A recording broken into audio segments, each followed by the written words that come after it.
ಸುದ್ದಿಯಲ್ಲಿ ಸದಾ ಮುಂದೆ ಸಾನ್ನಿಧ್ಯ ಡಿಜಿಟಲ್ ನ್ಯೂಸ್ ತೀರ್ಥಹಳ್ಳಿ. ನಮಸ್ಕಾರ ವೀಕ್ಷಕರೇ, ಇವತ್ತು ವಿಶೇಷವಾದಂಥ ಒಂದು ವ್ಯಕ್ತಿಯನ್ನು ನಾವು ಸಂದರ್ಶನ ಮಾಡ್ತಾ ಇದ್ದೇವೆ. ತೀರ್ಥಹಳ್ಳಿಯ ಪಶುಸಂಗೋಪನೆ, ಅದರಲ್ಲೂ ಹಂದಿ ಸಾಕಾಣಿಕೆ ಮತ್ತು ಕೋಳಿ ಸಾಕಾಣಿಕೆಯಲ್ಲಿ ರಾಜ್ಯವೇ ಗುರುತಿಸುವಂತಹ ವಿಶಿಷ್ಟ ಸಾಧಕರು ನಮ್ಮ ಜೊತೆ ಇದ್ದಾರೆ. ಹೌದು, ತೀರ್ಥಹಳ್ಳಿ ತಾಲೂಕಿನ ಕಿತ್ತನಗದ್ದೆ ಸಮೀಪದ ಸುನೀಲ್ ಅವರು ನಮ್ಮ ಜೊತೆ ಇದ್ದಾರೆ. ಪ್ರಾಣಿಗಳನ್ನು ಸಾಕುವುದು ಇವರ ಹವ್ಯಾಸ, ಜೊತೆಗೆ ಉದ್ಯಮ. ನಾಯಿ, ಬೆಕ್ಕು ಮತ್ತು ವಿಭಿನ್ನ ತಳಿಯ ಹಂದಿಗಳನ್ನು ಸಾಕುವ ಮುಖಾಂತರ ಹಾಗೂ ನಾಟಿ ಕೋಳಿಗಳನ್ನು ಬೆಳೆಯುವ ಮುಖಾಂತರ ಕರ್ನಾಟಕ ರಾಜ್ಯ ಪಶುಸಂಗೋಪನೆಯಿಂದ ಉತ್ತಮ ಪ್ರಶಸ್ತಿಯನ್ನು ಪಡೆದುಕೊಂಡಂಥ ವ್ಯಕ್ತಿ. ಪ್ರಾಣಿಗಳನ್ನು ಸಾಕುವುದರ ಜೊತೆಗೆ ಮಾರಾಟವನ್ನು ಸಹ ಮಾಡ್ತಾರೆ.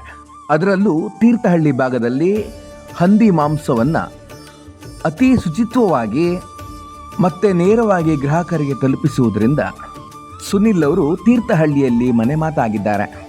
ತಮ್ಮ ಶುಚಿಯಾಗಿರುವಂತಹ ಮಾಂಸದ ಮುಖಾಂತರ ಜನಮನ ಗೆದ್ದಿರುವಂತಹ ಸುನೀಲ್ ಅವರು ಕೇವಲ ತೀರ್ಥಹಳ್ಳಿ ಅಲ್ಲದೆ ಶಿವಮೊಗ್ಗ ಜಿಲ್ಲಾದ್ಯಂತ ತನ್ನ ಸರ್ವಿಸನ್ನು ಪ್ರಾರಂಭ ಮಾಡಿದ್ದಾರೆ. ಹೆಚ್ಚು ಲಾಭವನ್ನು ನಿರೀಕ್ಷೆ ಮಾಡದೆ ತಾವು ಬೆಳೆದಿರುವಂತಹ ಕೋಳಿ ಮತ್ತು ಹಂದಿ ಮಾಂಸವನ್ನು ನೇರವಾಗಿ ಗ್ರಾಹಕರಿಗೆ ತಲುಪಿಸುವಂಥ ವ್ಯವಸ್ಥೆಯನ್ನು ಮಾಡಿದ್ದು ಅಚ್ಚರಿ. ತಾವೇ ಬೆಳೆದು ಸಿದ್ಧತೆ ಮಾಡಿ ಕೊಡುವುದರಿಂದ ಗ್ರಾಹಕರ ಅನುಕೂಲಕ್ಕೆ ತಕ್ಕಂತೆ ಯಾವ ರೀತಿ ಬೇಕಾದರೂ ಸಿದ್ಧತೆ ಮಾಡಿ ಕೊಡುತ್ತಾರೆ. ಅಷ್ಟೇ ಅಲ್ಲ, ಗ್ರಾಹಕರ ಕಾರ್ಯಕ್ರಮಗಳಿಗೆ ಅವರ ಮನೆಗೆ ಹೋಗಿ ಮಾಂಸವನ್ನು ಸಿದ್ಧತೆ ಮಾಡಿ ಕೊಡ್ತಾರೆ. ಶುಚಿತ್ವಕ್ಕೆ ಮತ್ತೊಂದು ಹೆಸರೇ ಕಿತ್ತನಗದ್ದೆ ಹಂದಿ ಫಾರಂ. ತೀರ್ಥಹಳ್ಳಿಯ ಚರ್ಚ್ ಓಣಿಯಲ್ಲಿ ಇವರ ಔಟ್ಲೆಟ್ ಸಹ ಲಭ್ಯವಿದೆ. ಪ್ರತಿದಿನವೂ ಸಹ ಮಾಂಸವನ್ನು ಕತ್ತರಿಸಿ ಫ್ರೆಶ್ ಆಗಿ ಗ್ರಾಹಕರಿಗೆ ನೀಡುವುದು ಇವರ ಗುರಿ. ಶಿವಮೊಗ್ಗ ಜಿಲ್ಲೆಯಲ್ಲೇ ಅತಿ ಹೆಚ್ಚು ಹಂದಿಯನ್ನು ಸಾಕುವಂತಹ ಉತ್ಪಾದನೆಯ ಘಟಕ ಸುನಿಲ್ ಅವರ ಹೆಗಲಿಗೇರಿದೆ.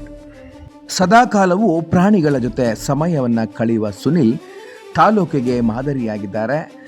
ಪ್ರಾಣಿಗಳಿಗೆ ಸ್ವತಃ ಚಿಕಿತ್ಸೆಗಳನ್ನು ನೀಡುವ, ಸ್ವತಃ ಆಹಾರವನ್ನು ನೀಡುವುದರ ಜೊತೆಗೆ ಅತ್ಯಂತ ಗುಣಮಟ್ಟದ ಮಾಂಸವನ್ನು ಗ್ರಾಹಕರಿಗೆ ತಲುಪಿಸುವಲ್ಲಿ ಯಶಸ್ವಿಯಾಗಿದ್ದಾರೆ. ಸುನೀಲ್ ಅವರ ನೇರ ಸಂದರ್ಶನ ಸಾನ್ನಿಧ್ಯ ಡಿಜಿಟಲ್ ನ್ಯೂಸ್ನಲ್ಲಿ ನಿರೀಕ್ಷಿಸಿ.